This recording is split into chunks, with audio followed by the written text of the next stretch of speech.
Hello everyone, कल हम hydrocarbon शुरू किए थे।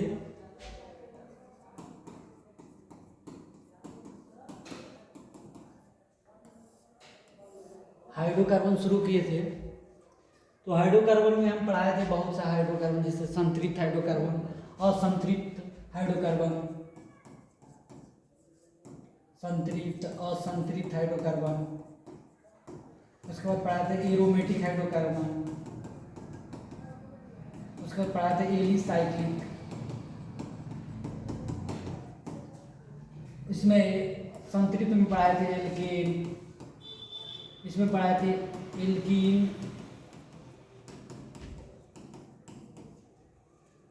और एल्काइन। आज हमको पढ़ाना है एरोमेटिक हाइड्रोकार्बन और एलिसाइक्लिक हाइड्रोकार्बन। बताए थे कि संतृप्त हाइड्रोकार्बन का मतलब बताए थे कि जिसमें हाइड्रोजन और कार्बन दोनों हो उसे हाइड्रोकार्बन कहते हैं। अगर हाइड्रोकार्बन होगा तो उसमें हाइड्रोजन और कार्बन ही होगा। अगर दूसरा एलिमेंट, दूसरा तत्व आ जाए, जैसे ऑक्सीजन यहाँ आ गया, तो हाइड्रोकार्बन नहीं है। कार्बनिक कंपाउंड है लेकिन हाइड्रोकार्बन नहीं है।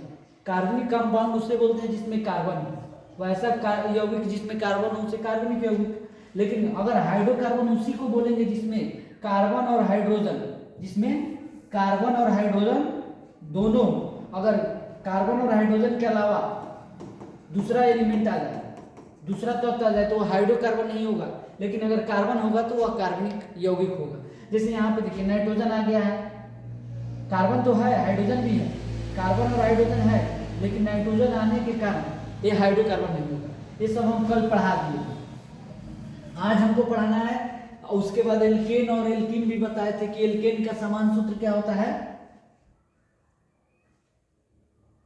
जैसे आप लोग देखिए, एल्केन पढ़ाए थे, उसके बाद एल्कीन, उसके बाद एल्काइन। अब पढ़ाया था कि इसका समान सूत्र रखने, याद करने का ट्रिक था कि CnH2n में जोड़ देंगे दो, CnH2n में जोड़ देंगे दो तो एल्केन, और घटा देंगे दो तो एल्काइन। क्या घटा देंगे तो दो एल्काइन, और छोड़ देंगे दो, मतलब कुछ नहीं जोड़ना और घटाना, कुछ नहीं, छोड़ देंगे तो एल्कीन। तो एल्केन का फॉर्मूला जोड़ दो, छोड़ दो, घटा दो, किसमें? CnH2n में। अगर आपको याद नहीं होगा तो CnH2n में अगर जोड़ देंगे दो तो एल्केन, CnH2n में छोड़ देंगे दो तो एल्कीन, और घटा देंगे दो तो एल्काइन।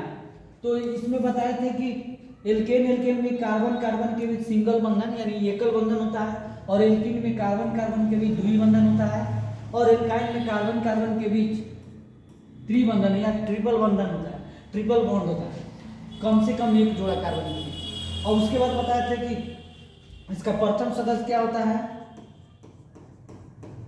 एल्केन में पढ़ेंगे मीथेन, इसमें पढ़ेंगे तो इथीन, इसमें पढ़ेंगे दो कार्बन से शुरू होता है इथाइन। ये सब हम कल बता दिए थे।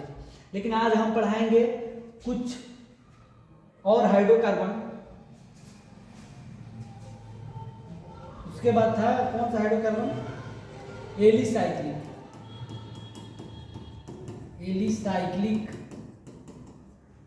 Alicyclic hydrocarbon.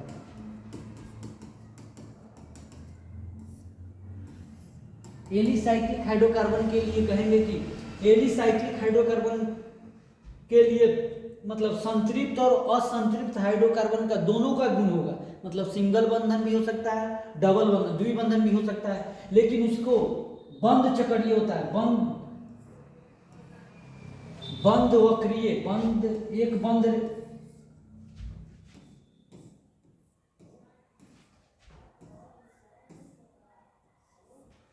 मतलब एलिसाइक्लिक वैसा हाइड्रोकार्बन जिसका गुण संतृप्त और असंतृप्त हाइड्रोकार्बन के जैसा हो, लेकिन वो कैसा हो? बंध चक्रीय संरचना का निर्माण करता हो।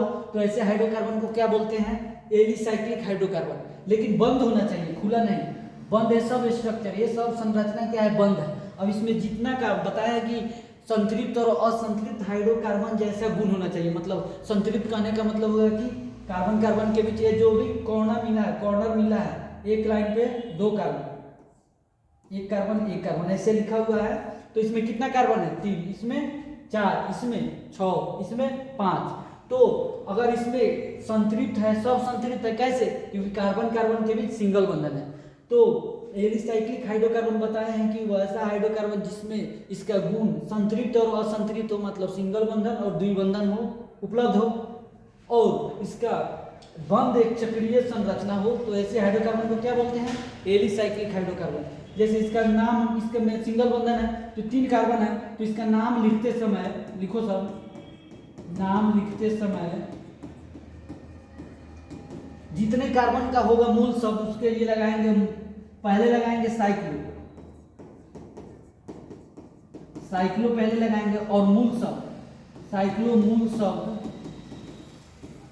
प्लस एन या इन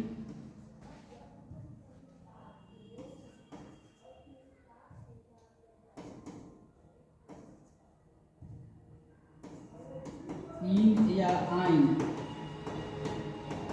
मूल शब्द में एन, अगर सिंगल बंधन हुआ तो एन पढ़ेंगे, द्विबंधन होगा तो इन पढ़ेंगे, और त्रिबंधन होगा तो आइन जोड़कर पढ़ेंगे। जैसे यहाँ पे देखो 3 कार्बन है, तो 3 कार्बन के लिए क्या पढ़ेंगे? इसको 3 कार्बन पहले तो लिखेंगे साइक्लो, पहले लिख दिए साइक्लो, और 3 कार्बन का बंध स्ट्रक्चर है तो ये तो एलिसाइक्लिक में जाएगा। और मूल शब्द कितना है? 3 कार्बन का मूल शब्द क्या पढ़ते हैं? प्रोप, तो प्रोप लिख दिए। अब मूल शब्द, अब इसमें से कार्बन कार्बन के बीच सिंगल बंधन है कि द्विबंधन? सिंगल बंधन, तो इसमें लगाएंगे एन, प्रोप जोड़ एन, क्या बनेगा? Cyclo propane. तो कोई पूछेगा कि साइक्लोप्रोपेन का स्ट्रक्चर संरचना क्या होगा, तो ऐसा बना देंगे। और इस पे अगर इसका संरचना खोलना होगा तो ऐसा लिखते हैं, इसको हम आगे पेज पे बता रहे हैं।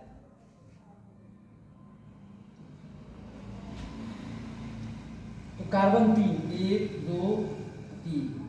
अब हर कार्बन के पास जाएंगे, कार्बन के कितना बंधन? 4 बंधन, तो 1 2 3 4, और जो बच जाएगा वो हाइड्रोजन है। इसी को ऐसे लिखा जाता है, हाइड्रोजन को नहीं दर्शाया जाता है। तो ये क्या हुआ? साइक्लो, नाम पढ़ते समय लिखे कि साइक्लो, अगर सिंगल बंधन होगा तो साइक्लोप्रोपेन। अगर इसी स्ट्रक्चर में, अगर हम इसी स्ट्रक्चर में ऐसा लिखकर, अगर हम ऐसा लिख देते, द्विबंधन लगा दिए, तो इसको बोलेंगे 3 कार्बन तो है, साइक्लो लिखेंगे, 3 कार्बन का पढ़ेंगे प्रोप, और चूंकि कार्बन कार्बन के बीच द्विबंधन है तो पढ़ेंगे साइक्लोप्रोपीन। क्या पढ़ेंगे? साइक्लोप्रोपीन। 3 कार्बन का मूल शब्द में ई अल्कीन में जाएंगे तो साइक्लोप्रोपीन, इसको पढ़ेंगे। साइक्लो तो हो गया बंध के लिए, साइक्लो बंध के लिए, और कार्बन कार्बन के बीच सिंगल बंधन है तो 3 कार्बन है तो प्रोपेन होगा साइक्लोप्रोपीन।